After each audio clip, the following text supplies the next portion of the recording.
Good afternoon and welcome to the South Orange County Economic Coalition's September Virtual General Membership Meeting. My name is Amanda Walsh and I serve on the Board of Directors of the South Orange County Economic Coalition, and I'm the Community Relations Manager for the University of California, Irvine. Affordable housing continues to be one of the greatest challenges facing South Orange County. Families who bought homes here 10, 20, 15, 30 years ago are staying put. And why not? South Orange County is a wonderful place to live. But with a low turnover rate in housing and not enough new homes being built, South Orange County doesn't seem to have enough affordable housing to serve the next generation of young families and young professionals. Joining me now is UCI professor Dr. George Tita. Dr. Tita is the Livable Cities Lab director. The professor of Criminology, Law and Society, and Urban Planning and Public Policy earned his PhD in Public Policy from the H.J. Heinz III School of Public Policy and Management at Carnegie Mellon. His research interests include the study of interpersonal violence with a focus in homicide, urban street gangs, and the community context of crime. Dr. Tita, let's start with an overview of the Livable Cities Lab recent report findings. Well, thank you very much, Amanda, for having me, provided me the opportunity to present this morning. And thank you to everyone at the South Orange County Economic Coalition for this opportunity as well. So the Livable Cities Lab is an effort in the School of Socioecology here at UCI to leverage the expertise of not just the departments in the school, but the broader community of scholars and experts here across campus at UCI. And we really want to focus on two very important issues. And one is providing dignified housing for all and maintaining safe communities. Our research portfolio to date includes, on the public safety side, I'm in the process of putting together a multi-city homicide study so that we can understand how the situational dynamics of homicide have changed over time and develop policies around that. And I'm working with the city of Anaheim to do an evaluation of their community critical response teams.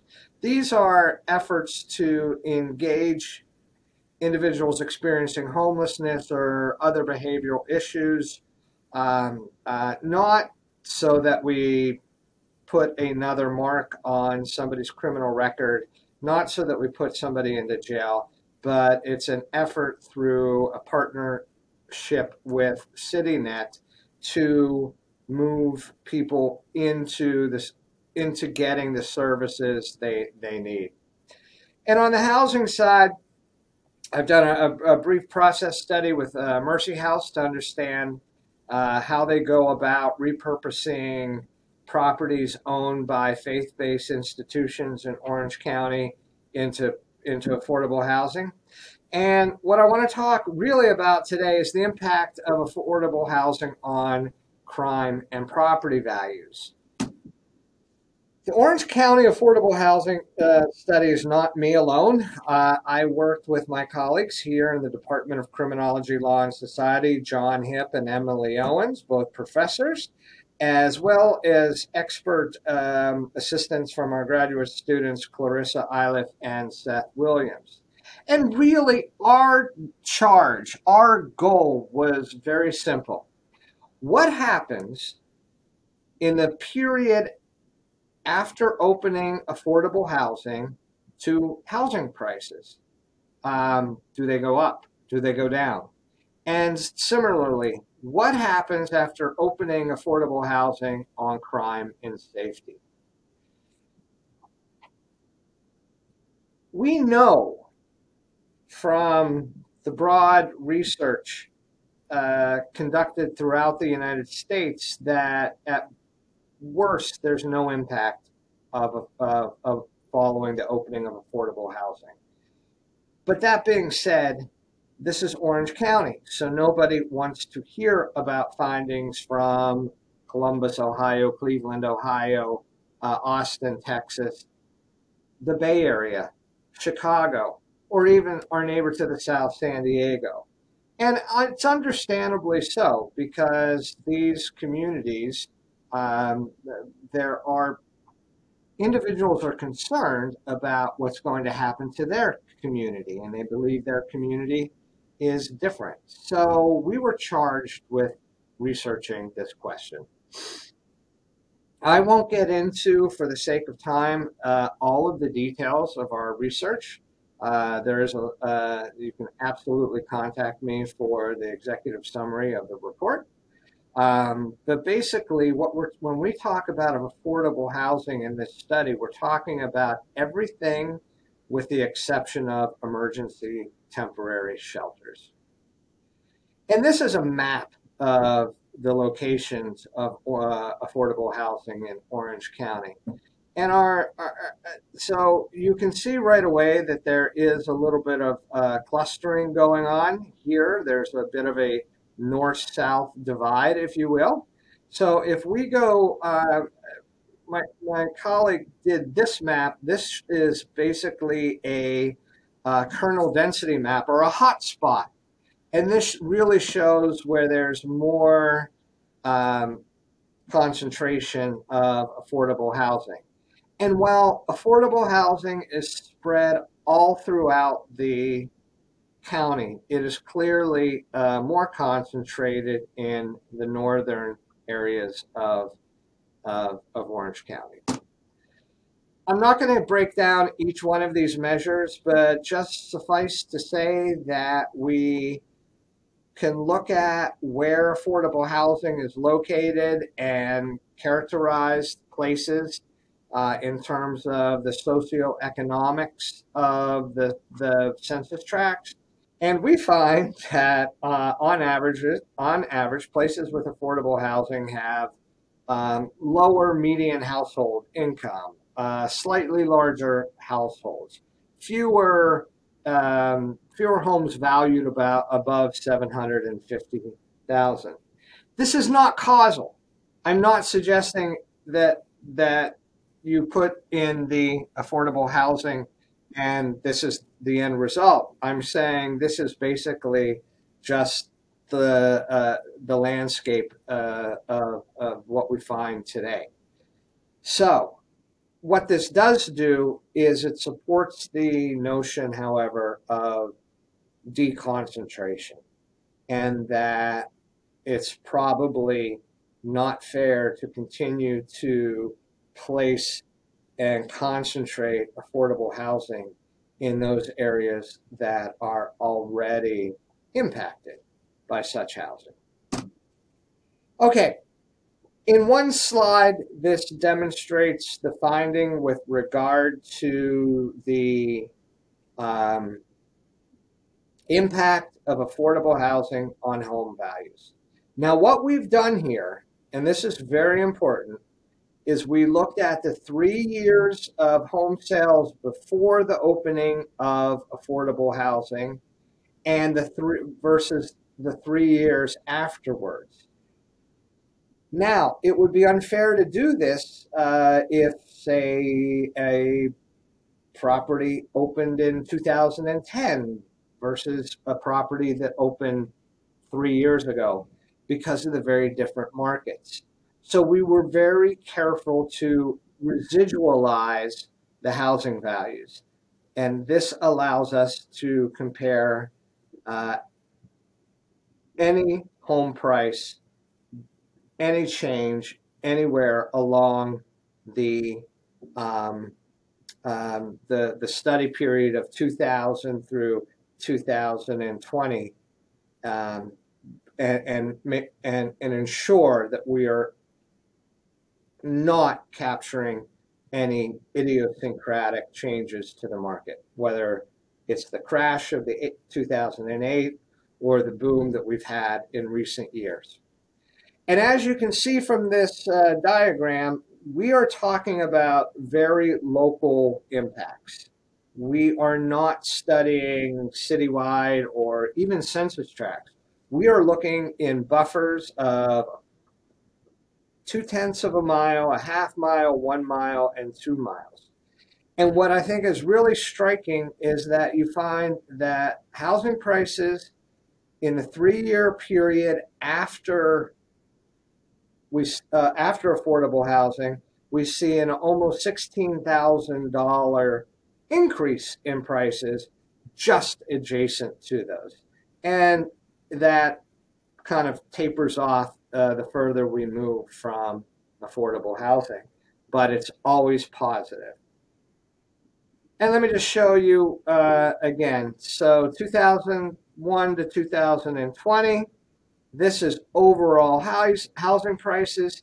Here we see the trend from, this is not temporal, but geographic. So this is all a 3-year period, but we're moving geographically. So this is what prices look like before the development. This is what prices look like after the development. In here, what we see is the after is above. So that's a positive impact. Now, we also looked at per square footage, right? So you can think about the value of the property itself or the value of each unit, each livable unit in the property. Now, what we find here, again, is that before development, after development, our dotted line is above the pre, so this demonstrates a increase in property values in square footage. Now, we also repeated the analysis and looked at more and less affluent neighborhoods because maybe there's something different going on in different neighborhoods. So here is what it looks like in the highest poverty neighborhoods. Once again, we're seeing a positive impact on housing values or housing prices after the opening of affordable housing. Same story for square footage in the higher poverty neighborhoods. Now we're going to move to the lower poverty neighborhoods and we look at our housing prices. And now we find a little bit of a different story. And I'm going to return back to this in a moment. We see that there is, in fact, a decrease in property values in the areas right next to affordable housing in the 3-year after period. However, if we look at and measure this at square footage, we see that there's actually a very large increase in square footage values in those same areas. So what we have going on here, we think, is that just for whatever reason, in the area before the siting of affordable housing, you had a couple of larger homes sell, larger homes gaining a larger price, and that you have smaller houses selling after the siting of affordable housing. But again, at the square footage, those housing are more valuable than they would have been prior to the square footage.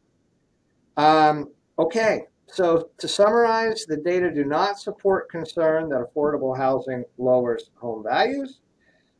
Homes located closest to affordable housing have the largest gains in value, and we find similar effects in high and low poverty neighborhoods.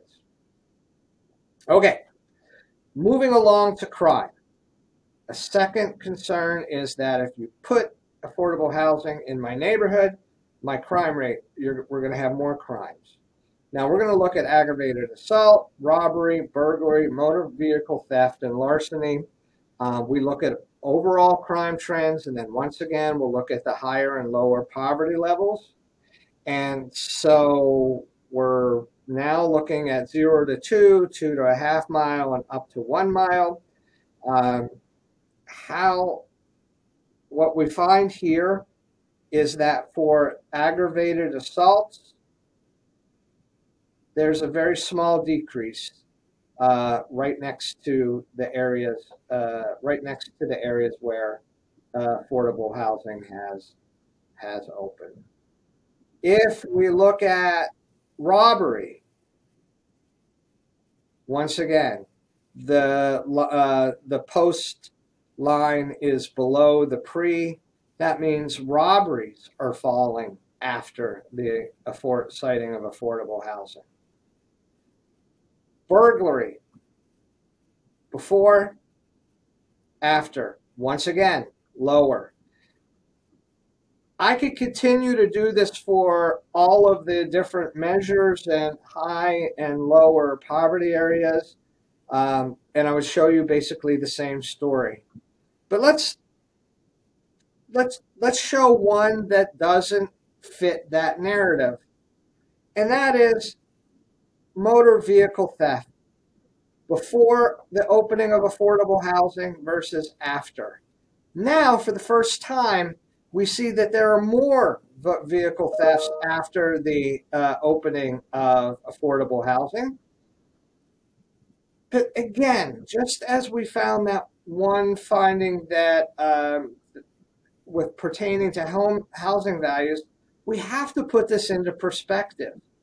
The magnitude of the effect matters. The effect size is about 1/10 of an additional crime per year. Okay? So the magnitude, in fact, is small for all of the crimes and all of the places. It is neither going way up nor is it going way down. In fact, it's never going up except in that one instance, but it's always going down. But really, the differences in the pre and the post are hardly noticeable. Our conclusions, therefore, housing, citing affordable housing is good for housing prices and does not negatively impact crime. Before we go to questions, I just want to again thank you for your time and attention today, and also a special thanks to our funders, including American Family Housing, the City of Anaheim, Garden Grove, Community Development Partners, Jamboree Housing, Keith and Judy Swain's Charitable Fund, the Orange County Community Foundation, the Orange County Housing Authority, and National Corps. So at this point, I'd like to stop and take any questions. Thank you so much, Dr. Tita, for that presentation. Why do you think folks continue to be concerned citing affordable housing efforts as it relates to crime? So that's an excellent question, right? And I think a lot of it has, if you look back historically, affordable housing, public housing, kind of conjures up these images of tall, dense housing projects that were riddled with crime and had to be torn down. I'm thinking about Cabrini Green in the city of Chicago. It was a big deal when they blew that up, right? And that's not what affordable housing is, especially in Orange County, especially in California in general.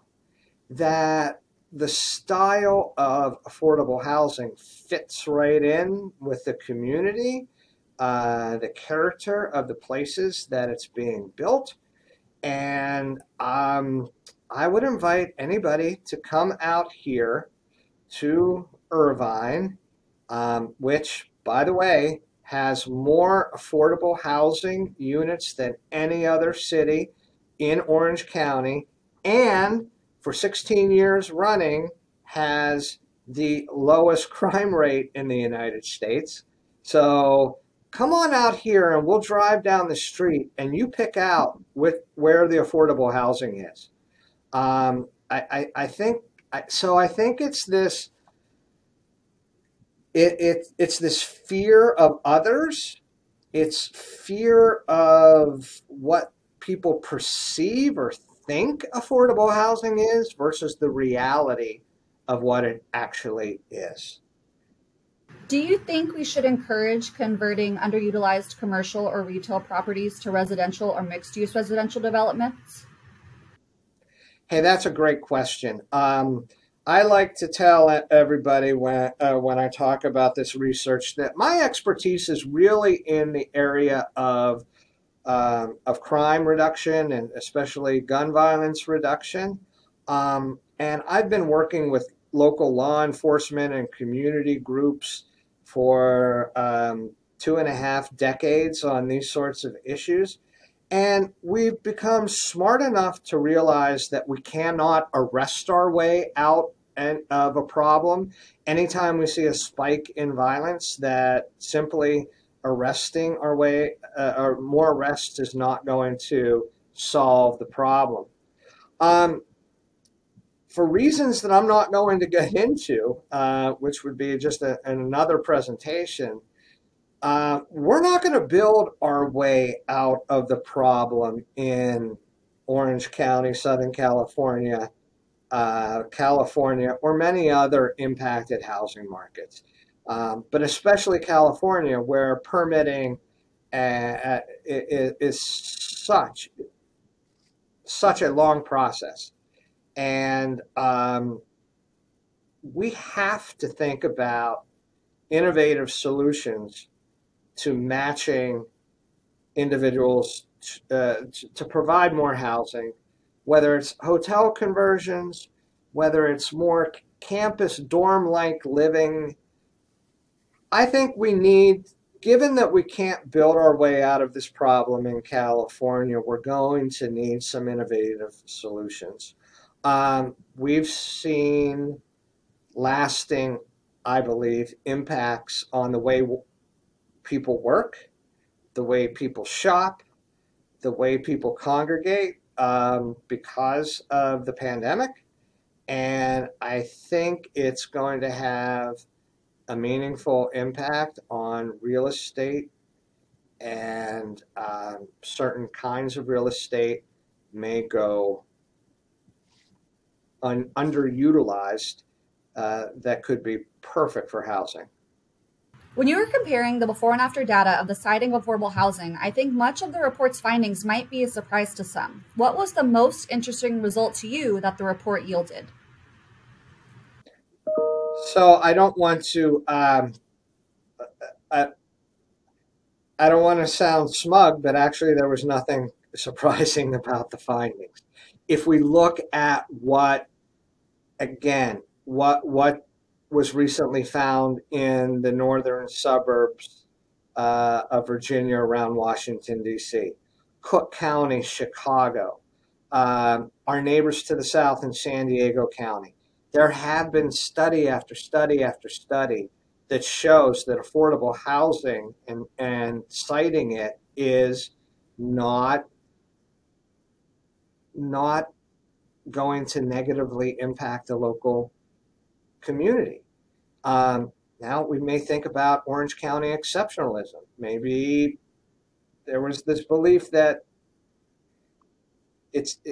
yes, maybe it doesn't do it in Chicago, but this is not Chicago. And we have beachfronts and we have a certain way and design. And if you put affordable housing in these communities, you're going to begin to destroy the character and just ruin the place. When in fact, if we put affordable housing into communities, we find that we actually enhance the local community and maintain that character.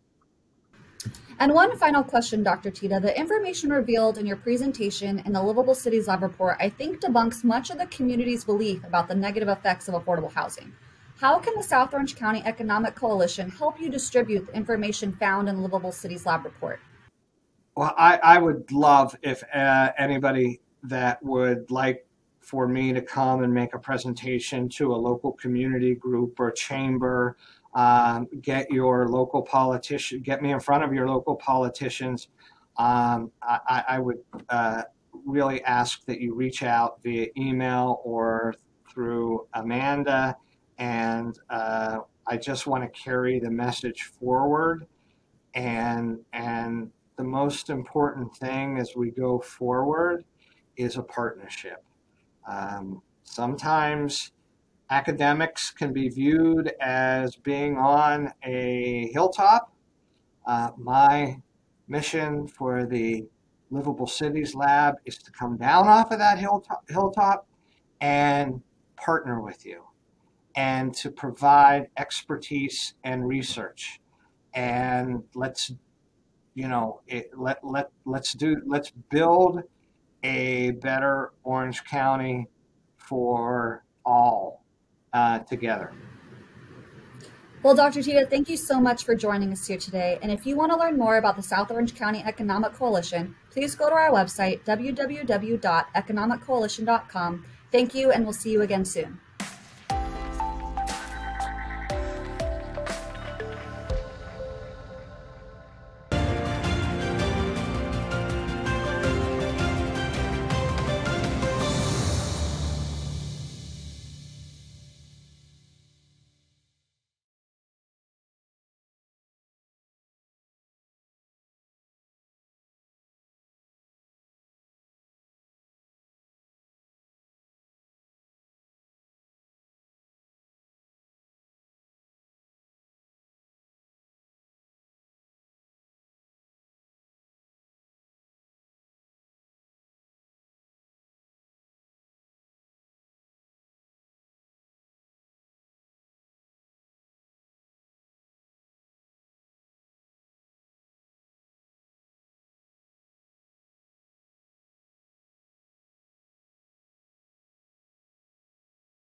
Thank you for sharing, Israel. I know Southern California Edison is proud to sponsor scholarships for students in STEM at both the community college and the university level. And so we're very proud of our partnership with both Saddleback and UCI. So thank you for that.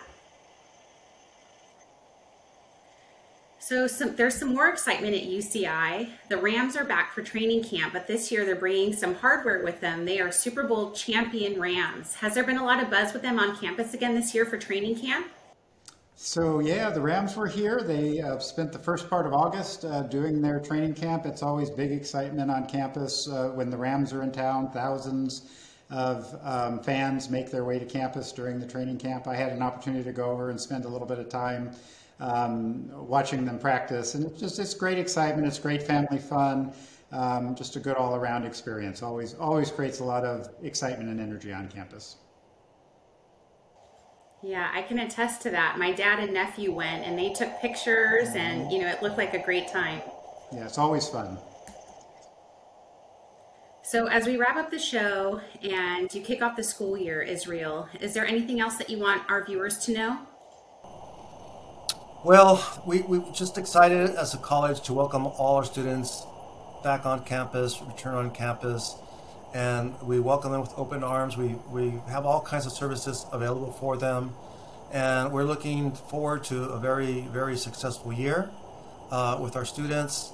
And we certainly encourage parents to encourage their students to come to Saddleback College and then transfer on to UCI. I love that. And David, you get the last word. So I would really just echo everything Israel just said. We're really looking forward to welcoming our students back to campus for the fall quarter. I'm just super excited to see that energy when the students return. And, we just want to remind everybody, as we've been talking a lot about COVID today, among other things, that, we all have the tools and we all have the power to take the steps to keep ourselves safe and keep our community safe. And I'll just really encourage everyone to, stay vigilant and continue to do that. And if we do, we can get back to all of the things that we like to do in education around teaching and learning and research. So just so looking forward to the beginning of fall. David, Israel, thank you very much for joining us here today. And we'd also like to thank our guests from the first part of our show, Commander Martino and Assemblymember Lori Davies. And of course, thank you for being here with us today. Please join us again next month as we bring up-to-date information from the experts on issues of importance facing South Orange County. On behalf of the entire South Orange County Economic Coalition Board of Directors, I'm Kelly Lee, and we will see you next time.